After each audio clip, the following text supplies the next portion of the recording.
Hi everybody, Mike Jeffers, and welcome to Chicago Music Reveal. We are backstage here at the 2026 Chicago Blues Fest. I am sitting here with Laura Carbone. She is a retired doctor. She's also a very well-known... semi-retired. Semi-retired doctor. We're going to talk about that because there's a Chicago connection. But also, very well-known photographer, award-winning photographer. Is it just blues or is it just... Keeping the Blues Alive Foundation. The Blues Foundation gave me a KBA. That's right. But do you primarily just do blues photography or kind of whatever? I do primarily blues, but whatever the music has to inspire me. I mean, I can't photograph bad music. It just doesn't work. Okay? And the blues always works for me. That's the one thing. That's a great way to start this whole thing. So, from a photography standpoint, if you're a photographer and you're there and you're just not feeling it, you just don't see what you would if you did feel it. Right. And I love the blues, so I feel it and sort of can tell what's going to happen. So let's talk about, how did you fall in love with the blues initially? I went to school actually at Northwestern. I'm a physician, so I did my internal medicine at Northwestern.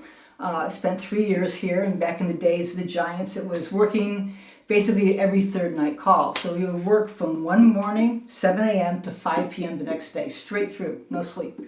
And then you would go to sleep for 8 hours the second night. And then the third day we would work from 7 a.m. to 5 p.m. But then that night you would go out to blues clubs. I went out to BLUES, was my favorite club. What was the era? It was, I hate to date myself, but I think it was like in the 80s. Yeah. Okay. So it was a great era. Yeah. It was fantastic. Yeah. So I mean, checkerboard was around, everything was around. Yeah, right? Magic Slim was hanging out, all these people. I mean, I didn't even know who I was seeing. I would just sit there in the club and drink a scotch and just watch. What drew you to go to a blues club? I mean, you could have done anything. If you're going to Northwestern, I'm sure a lot of other people went to a lot of different places. Well, the funny thing, it all started, my whole thing started, I used to love, my first, I got a record album when I was like 6. It was Eleanor Rigby was the recording. Okay. But then I went to college. The only thing I brought to college was my records. And I didn't want to go home for the holidays, for Christmas. Uh-huh. And so I had just seen Dizzy Gillespie perform. I was in Stony Brook in New York. Mm-hmm. And so I said, hey, we should have a party. Okay, why don't we get a musician to come? I go, hey, Dizzy Gillespie lives in Long Island, not too far away. So I looked at the phone book, D. Gillespie. Hello, Mr. Gillespie? Oh, really? Yeah, I talked to him on the phone. He answered, yeah. And I told him I was a college student, and we were all stuck in the dorm for Christmas holidays, and maybe he would like to come and play and have a party with us. We had beer and everything, So, and he laughed. He goes, I would love to play, but you just couldn't afford my band. Right. But that sort of started the whole thing, and I've always I love the Dizzy story, man, because that does sound like Dizzy. Just like he probably would have shown up. He sounds like he really wanted to, yeah. So that's how you got involved with music. But when you were in Chicago, I mean, during the 80s, Rush Street was happening. There was a lot of different things happening, a lot of jazz, a lot of blues, a lot of different things happening on Rush Street. I mean, how did you get drawn to the blues specifically? It was just the music. It was the clubs. I used to just sit in blues and just drink a scotch on that third night and just relax. Who I was seeing, big, people with big harmonica belts, big guitars, and you're just chilling out. Chill out. So you must have seen, you must have gone to all the legendary places that are not here anymore. If you were out and about on the scene. I remember going down to the South Side, and it was amazing. But, Was Teresa still around back then? In the 80s, I wonder. I was on call every third night, so I don't remember half of it. But I do. I mean, blues was my go-to place. How did you get involved with photography then? So that's an interesting story too. I'm glad I asked because that's why we're doing the interview here. Okay. Well, I mean, I was Michael Clorne, who produced lots of festivals and was true to the blues. I was dating him for a while, and I was at the Philadelphia Folk Fest, and actually going back one step farther, divorce, and I went back to what really made me feel safe was going to sing blues, and I would go to a blues festival and I would feel safe, And eventually I met Michael and dated him for a while, and he was very true blue, and I was stage front with my little camera, and trombone sort of came on stage and went like this.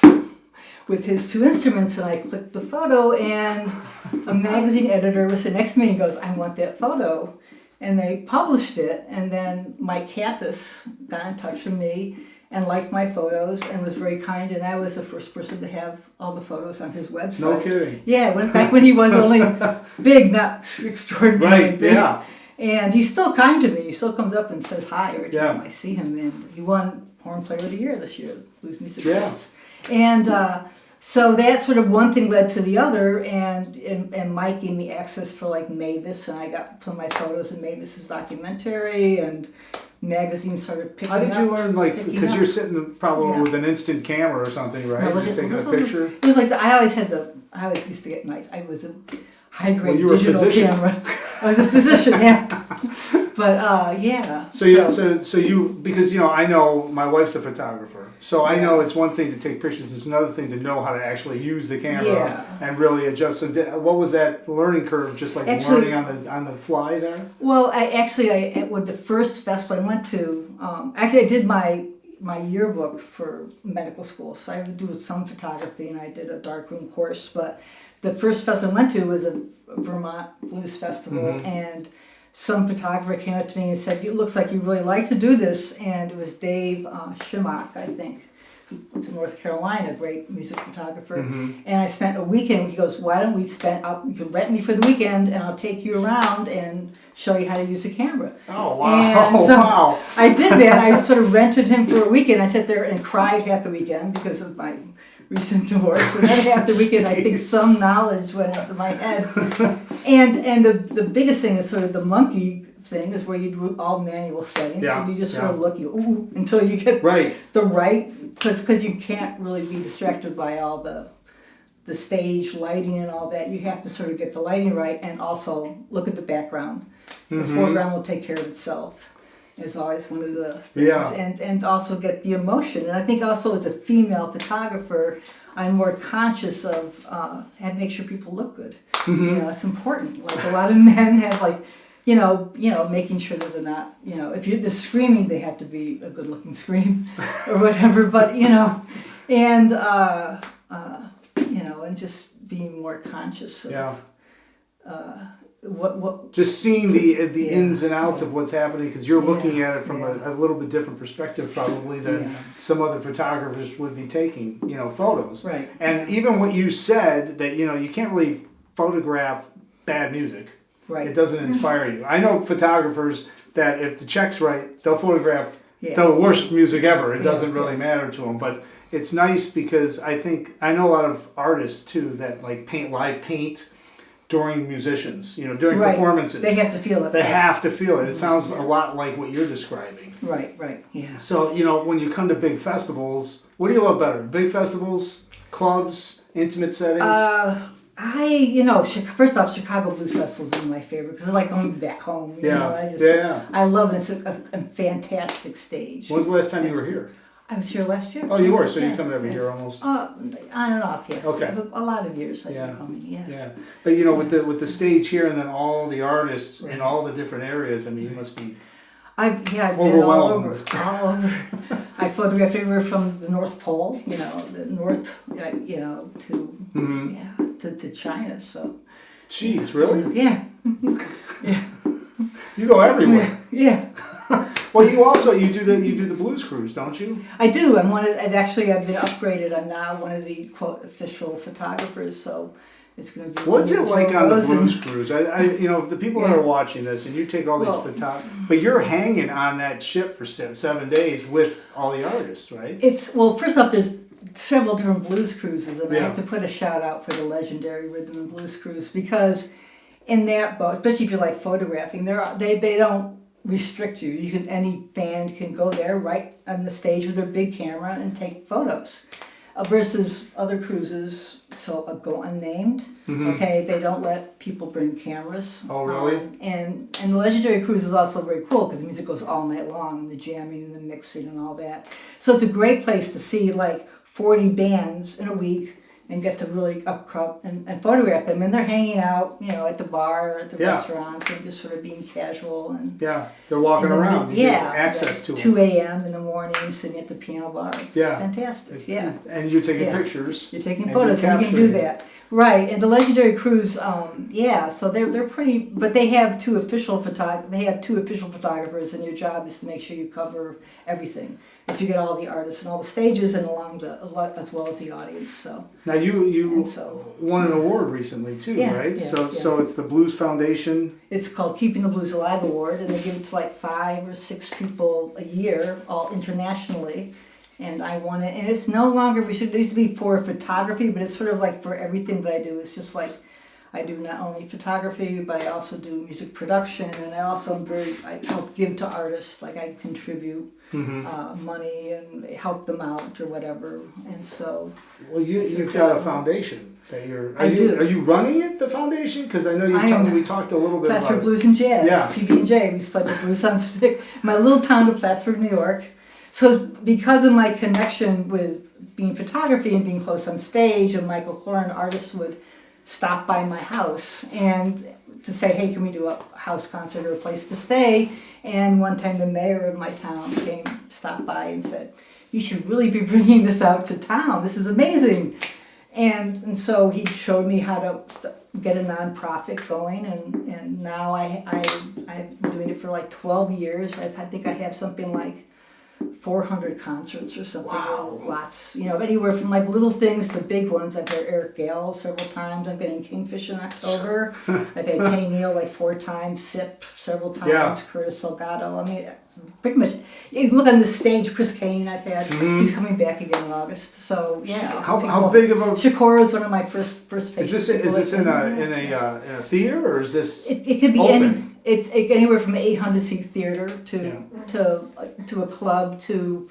I do everything. I can do it for the Mayor's Cup. We'll do it outside in the park. It depends upon the artist, the time of the year. What the artist, what it's suitable for. Yeah. Jeez. So it's sort of fun. So sometimes it's just like in my, we have this big, in my backyard we're having a huge party. So you're all invited. September 18th, okay? Come on ahead. Dawn Tyler Watson and her band, and JP Source and his band. At your place? Yeah. Around 400 people show up. Oh, there you go. There you go. Now we'll have 8. We have food, okay? Yeah. So with the foundation, does it just promote and support like live music, or do you guys take that money and help musicians? Well, we do. We first off, we're a true non-for-profit, being that we don't make money. Right. Yeah. Okay. And we have a couple sponsors that sort of help support us, but I also do things like Blues in the Schools. Kevin Burt has come several times in the past. I think I didn't do him this year, but the past 4 years, he's come and spent a week in all the schools, and just inspires the kids. Yeah. And he's amazing, and tells his stories, and all the kids gather around him, and he also does the music classes, and we do something with Kids Rock the Nation, where we give away guitars, and we give away around 30, 40 guitars a year. And we sort of do whatever we can do. Yeah, I mean you're giving back, and that's what I've talked about with all of the different organizations that come. It's so important to give back to the younger generation to grow that, because otherwise it won't happen. Yeah. I mean, if we don't give back and support them, they're not going to be interested, and they're not going to grow, and they're not going to turn into like Kingfish or somebody like that. Yeah. I just was hanging out with some kids. We did something at Buddy Guy's in Big Lou, and he gave lots of the money to the kids the